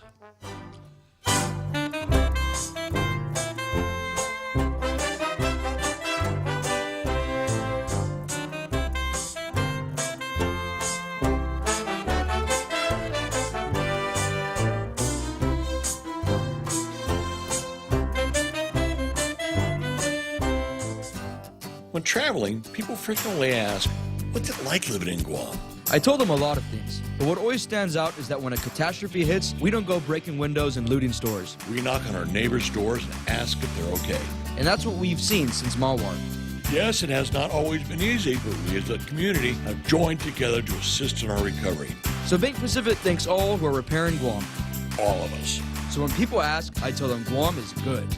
Bank Pacific, member FDIC. People are saying the future looks uncertain. Jobs, education, even our health. Everything seems harder now. They wonder if we're up to the challenges we're all facing. We don't. We share in the proud history of our island and people. We share the drive to serve and make life better for all of us. We all share the will to overcome and succeed. With part-time service in the Guam Army National Guard, you can share that too. Join Guam's next greatest generation. Contact us at 671-969-5967 or visit nationalguard.com/Guam to find out more. Sponsored by the Guam Army National Guard and this station.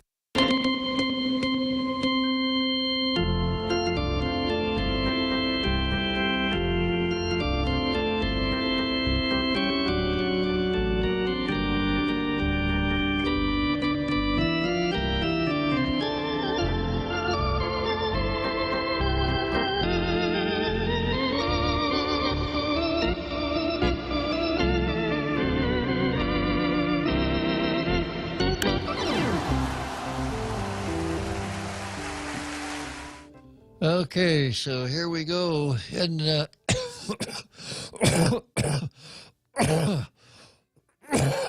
really feel for the seventh inning stretch. Bob, I just have one comment about Senator St. Nicholas's bill. Yeah. And it was kind of disturbing to hear him say this reasoning for him proposing it this morning on Ray's show.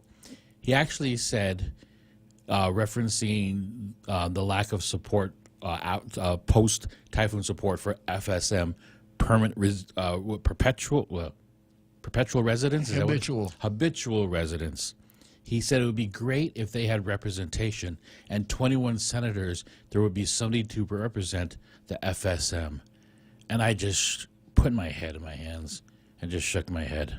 I'll go back to the CCU. We got 5 pretty smart people on there, people that know things, that understand things.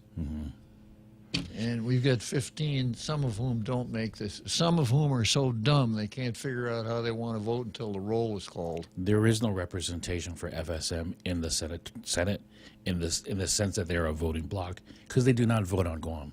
Yeah, that's true. They're not able to vote, but it kind of tells you a little bit about. And I hear stuff like this. Well, if we had 21, we'd have more diversity of opinion. Like this. That's the problem. Yeah. And you're not going to get more diversity of opinion until you draw your senators from a different pool. Right now, what gets you to the legislature, with some exceptions, is primarily being on the periphery or in the heart of government. I suspect that Lou Leon Guerrero, that the San Nicolas is a Lou Leon Guerrero project. She encouraged him to run, etc. So if you're going to get away from the government party, you got to have people that have actual jobs, that don't look at the time in the legislature as their means of support. And the way you do that is to have a part-time legislature.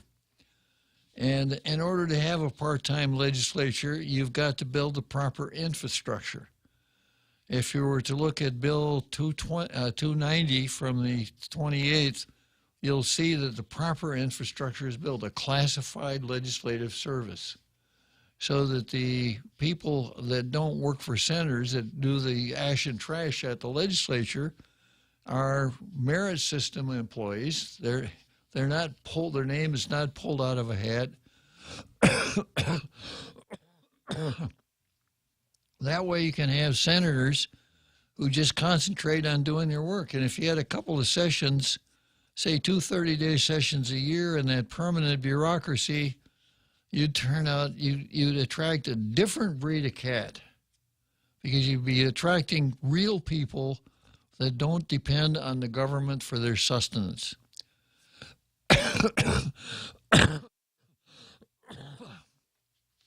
Until that happens, rather than maximize the remedy, I would think it's more important to retard the mischief. And if 15 is mischief, 21 is more mischief still. So I'd like to see 11 senators, people are what we would call people of affairs, people that know things, that have some formal education, that have had some real world business experience, etc., not somebody who's worked for the government for his entire life. That's what I'd like to see. Now, of course, San Nicolas, kind of the exception to my rule, he came from the business community, right? But it's not a good idea. I may very well go down and testify against it myself if my schedule will allow for it. Yeah, so Sabina, Senator Salas said Senator Paris passed 3 times on the vote and was counted as a nay. Okay, now we've got Jesse Lujan and Agent Orange. Or is it Agent Red? I'm even confused. I guess I better get a hold of Jeff. Has some seen red. Yeah, get a hold of Jeff because, Jeff sponsors systemic racism on the show, for which I am very grateful. To have a great, having any sponsor is good, but to have a great sponsor like Pirates Cove, that beats them all, Jose. So, this was yesterday's post. Hearing today on local Agent Orange compensation resolution. Lawmakers will hear from the public Monday on a resolution that would call on Congress to appropriate money for non-military residents exposed to Agent Orange who have suffered health consequences as a result of the exposure. According to Senator Jess Lujan, who introduced the measure, the first step is asking Congress and the President to include non-military residents and civilians exposed to Agent Orange. Include them in what? Now, I'll explain the whole Agent Orange thing as I understand it. Anybody who does service in the active military who is injured in service is entitled to VA compensation and benefits so long as that malady affects him. Veterans Affairs.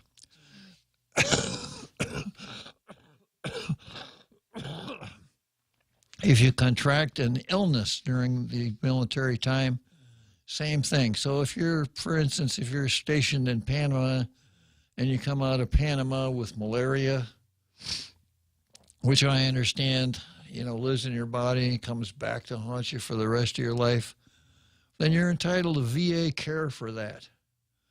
And if you are given a VA disability, then some cash comes with that. I don't remember exactly how it works, but it goes up to someone who is 100% disabled, pulling in a fair amount of cash. That's how it works. If a serviceman and we've determined that the chemical in Agent Orange causes some pretty severe health problems. The science has determined that, diabetes and cancer and some other things. So a serviceman, under the regular rules, a serviceman who has been exposed to Agent Orange and comes down with that malady, if he can prove to the VA that the reason that let's zero in on cancer, the reason that he has cancer is because he was exposed to Agent Orange, then he would be entitled to the disability compensation and VA medicine. That's the general rule. But several years ago, maybe 10 years ago, maybe longer, Congress made a political decision. Not a medical decision, but a political decision. And the decision was if you put 1 foot on the ground in Vietnam, flying over it doesn't count. 1 foot on the ground in Vietnam, and you come down with a list of a dozen different maladies, there's a conclusive presumption that it was caused by Agent Orange and that you were entitled to the compensation and VA medicine. That's how it works, okay? Now, Senator Lujan introduced a measure. The first step is asking Congress to include non-military residents and civilians exposed to Agent Orange. Include them in VA medicine? pay them VA disability stipends? It doesn't make any sense.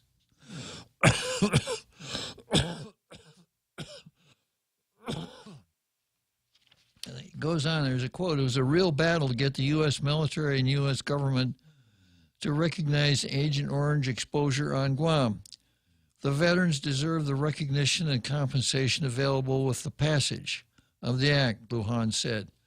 "Now we must fight for the non-military civilians and residents who were also exposed to Agent Orange and make sure that these residents are eligible for similar recognition and compensation."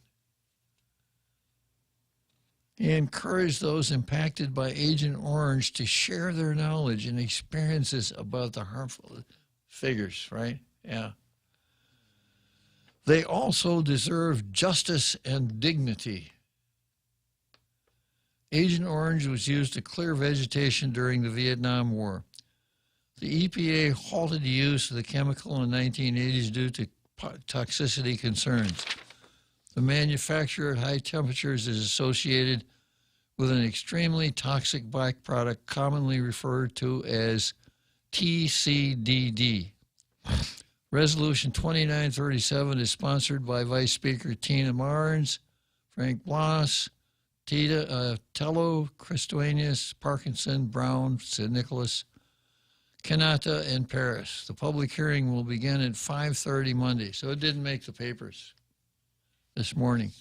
Now, if I had gotten to this yesterday, this would have been my analysis. This is guaranteed to bring the separatists out of the workbook, once again to provide a forum for them to tell us about all the horrible things that the United States has done to the people of Guam. It will also be a place for people who have these various illnesses to come in and say, well, look, I have cancer and nobody's giving me any money. I don't want to, I'm going to sound a little unsympathetic here, but, you know, this just isn't the way it's going to work. A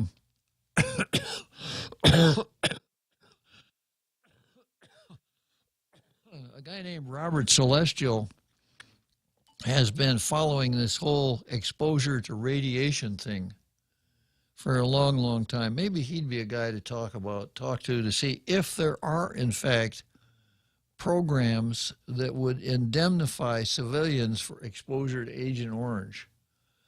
But just going through this resolution process and then send it off to the president, the Speaker of the House, Snow White, half the dwarfs. It's just another one of those things that makes us look like we really don't know what we're doing. And the reason is because oftentimes we don't. I want to tell you about a column I wrote one time, Jose. Yeah, I was writing a column for the Daily News, and we did something like this that, you know, that just didn't make a whole lot of sense. And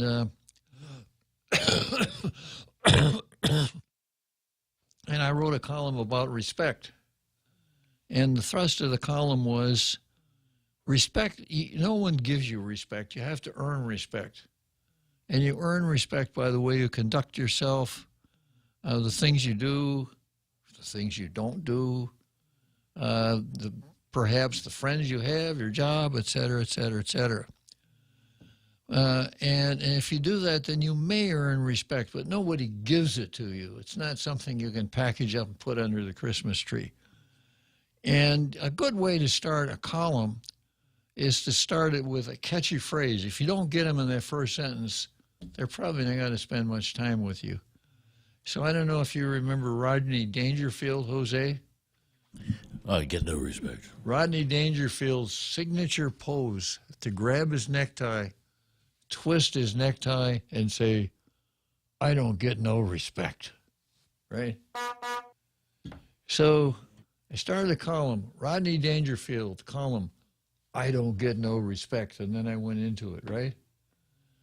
The editor at the Daily News corrected my grammar. Oh, no. So it comes out, Rodney Dangerfield, I don't get any respect. That's perfect. 450 words. Just I might as well take it at home and use it for toilet paper because it just completely let the air out of my column. The irony. Yeah.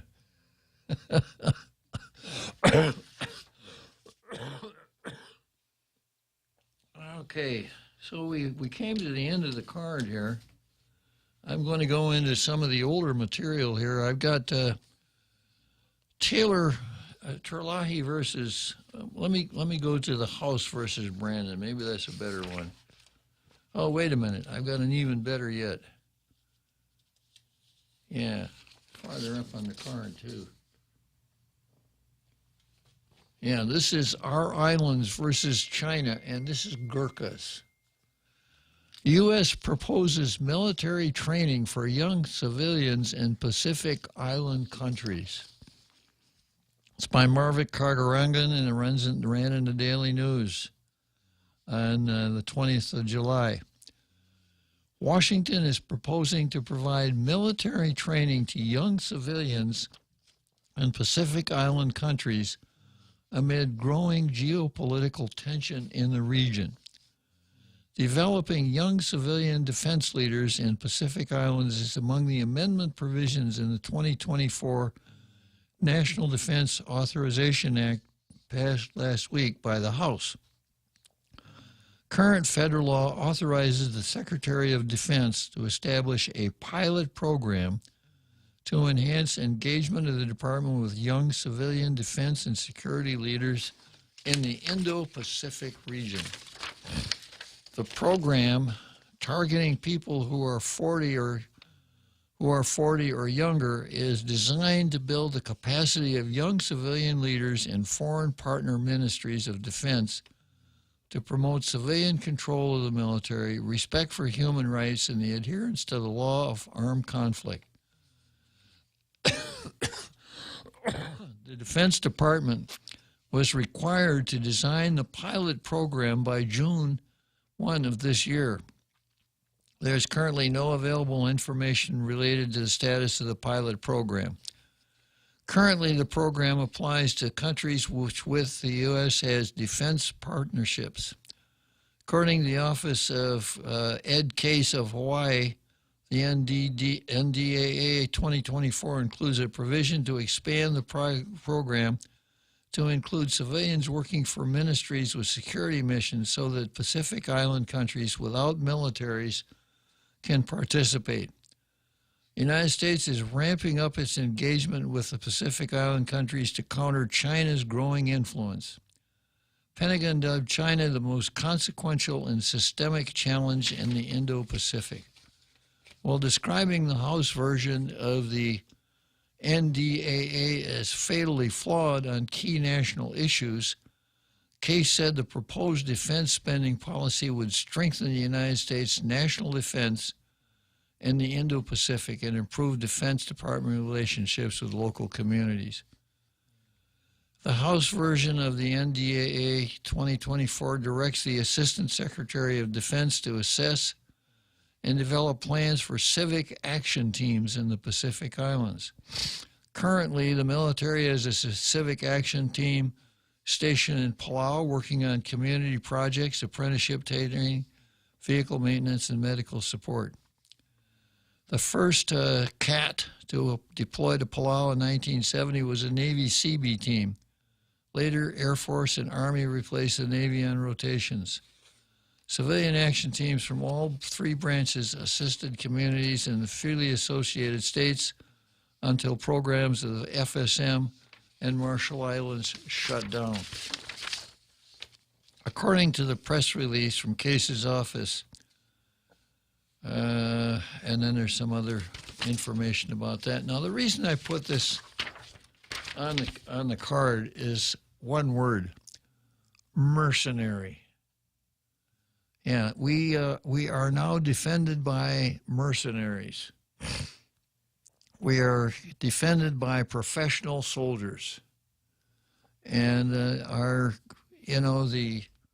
recruitment incentives for joining the military are: this is a way of life. This is a good life, good benefits, good pay, good opportunity, etc.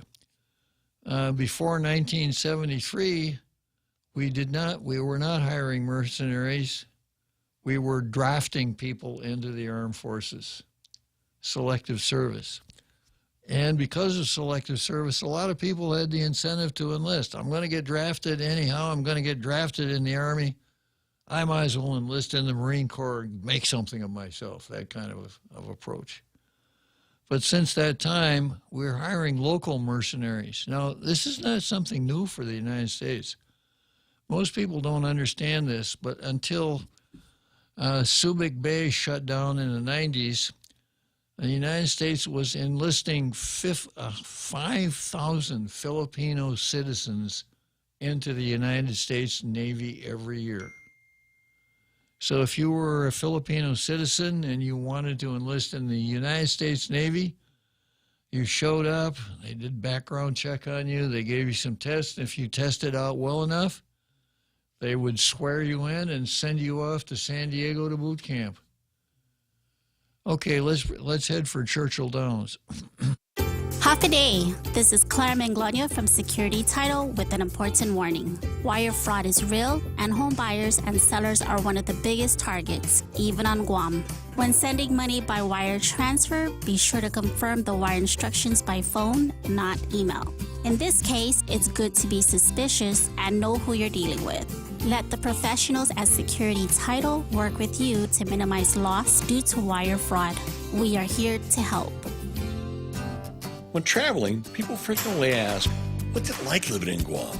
I told them a lot of things, but what always stands out is that when a catastrophe hits, we don't go breaking windows and looting stores. We knock on our neighbors' doors and ask if they're okay. And that's what we've seen since Mawar. Yes, it has not always been easy, but we as a community have joined together to assist in our recovery. So Bank Pacific thanks all who are repairing Guam. All of us. So when people ask, I tell them Guam is good. Bank Pacific, member FDIC.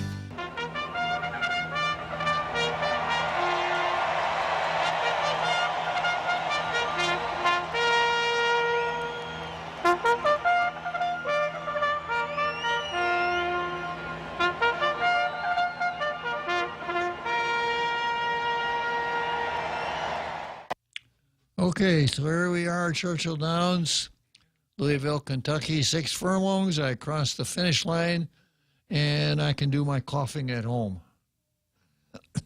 I shouldn't have said that. So one of the bennies that the 3 COFA states enjoy is that their citizens can enlist in the United States Armed Forces, and I've met some of them that have. And this is a real benefit for people in those freely associated states where the economy is very weak. Your chances of doing well in life are slim, between slim and none, unless you come from wealth. So it looks like a golden opportunity for those guys. So by putting programs like this in the FSM, Marshals, and Palau, it's just one more encouragement for young folks to think, you know, when I turn 18, I'm going to join the Army, Navy, Air Force, Marine Corps, whatever, right? And we're having every service except the Marine Corps is having a hard time recruiting. They're thinking about lowering the standards even further. You know, the intelligence standards, whether or not a person smoked marijuana, etc. And the Marine Corps hasn't had to. And to me, the reason is this. The Marine Corps has not gone woke. It hasn't invoked this relativism. One of the things that, if you enlist in the Marine Corps, one of the things you learn is the history and traditions of the Corps. It gets pounded into your head. I learned when I was 18 years old that the first recapture of American territory was Guam. July 1944. And other interesting, first time American flag ever flew over a foreign country. Tripoli, 1803. All of this stuff, right? So, and it's hard. Everybody knows that Marine Corps boot camp is really hard, and they haven't, to make it more desirable, they haven't softened it up, which is what all of the other ones have done, to the point that nobody's interested anymore. So the freely associated states could be a real good source of mercenary. While we're on the subject of mercenaries, I'm going to mention the Gurkha. Gurkha are from Nepal, and they come from a village that's called Gorkha. Somewhere the spelling got screwed up, I guess. And when the British were colonizing India, they had fierce battles with the Gurkha, and they had tremendous respect for the Gurkha because they were tough fighters. Until finally they stopped fighting, and the British decided, we're not going to fight with these guys anymore. We're going to let them fight for us. And they brought them into the British Army, and they'd spend their 20 years, go back to Nepal, and have a really good life. They're the ones that use those kukri knives instead of, the knife that's kind of bent backwards. And it is said that a Gurkha never pulls his knife out of the sheath unless he draws blood with it. He got to cut his own finger, but he doesn't pull that knife out unless he draws blood with it. So, you can build a successful army with mercenaries. You just can't rely on them too much. Ask the Romans about Alaric, and they'll tell you the story about how that one worked out for them. But it appears that that's the direction we're heading, and I hope it works out for the FSM. A person who enlists in the Army or joins the armed forces who's not a citizen can naturalize in 3 years instead of 5. Now, I don't know how it works for habitual residents, but I suspect that a habitual resident, which is what the FSM folks are, can also become eligible for permanent residence upon enlisting in the armed forces and have a path towards citizenship. So I'm all for this. Those islands, which during the Trust Territory days were just interesting anomalies, are now extremely important to the United States. And I've been to all of them. Majuro is really, if you like the beach, Majuro is really interesting. 400 yards wide at the widest, 30 miles long. So once you get out of the main town, it's just a road and a couple of narrow beaches. Very interesting place. Pohnpei has, it's got higher elevation. It's, I guess, maybe 5,000 feet. And in the highlands of Pohnpei is the rainiest place in the world. It's constantly raining up there. Okay, enough of the travelogue. Let's say goodbye to our president. Let's go, Brennan.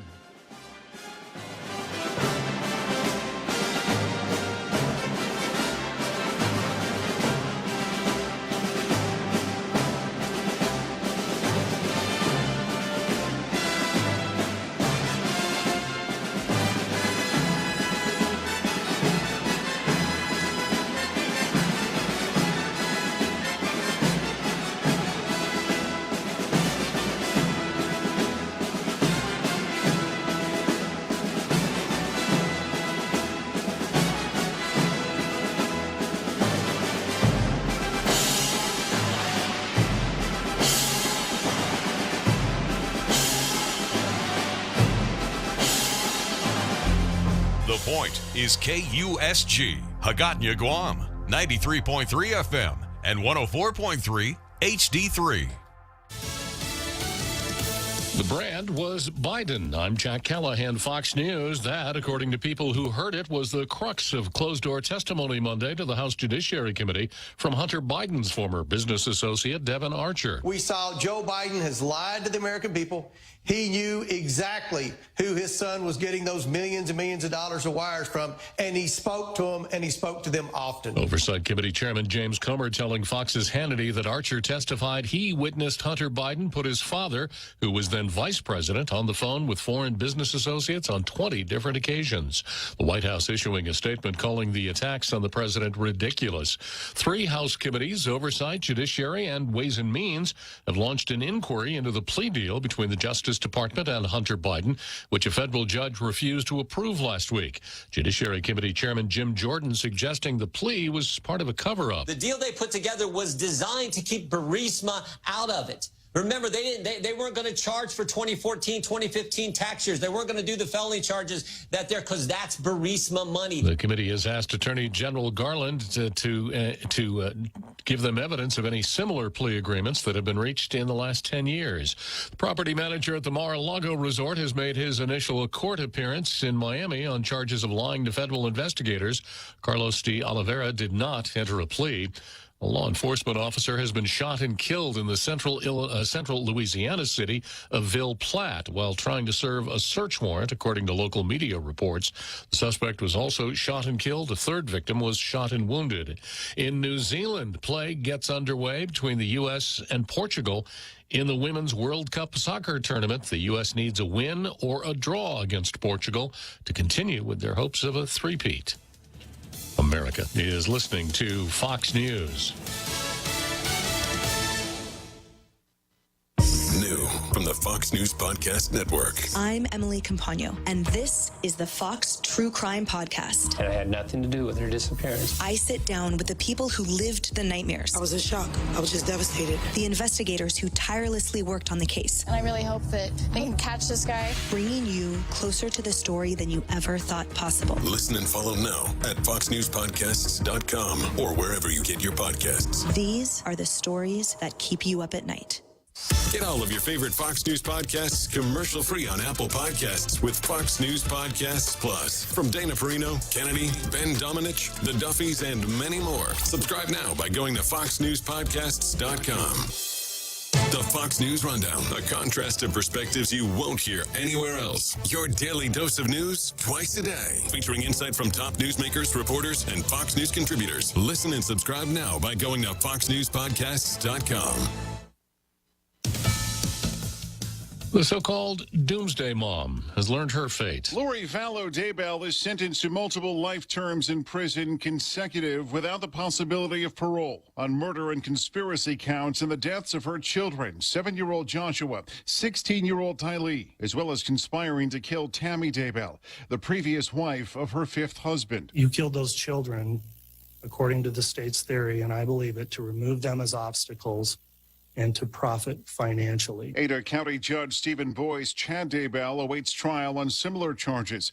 Lori also faces charges out of Arizona, including conspiring to kill her 4th husband, Charles Vallow, as well as her niece's ex-husband, Jeff Manasso.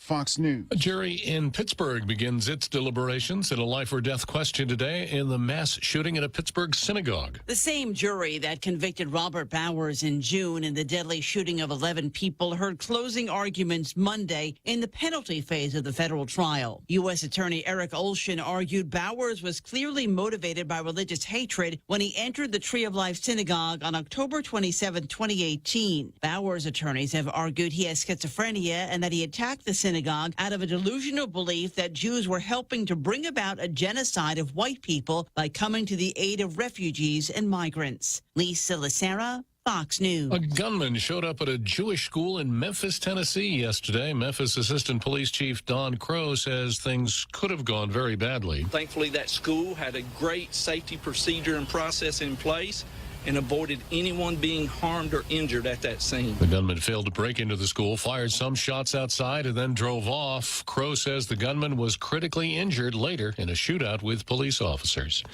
I'm Jack Callahan. This is Fox News.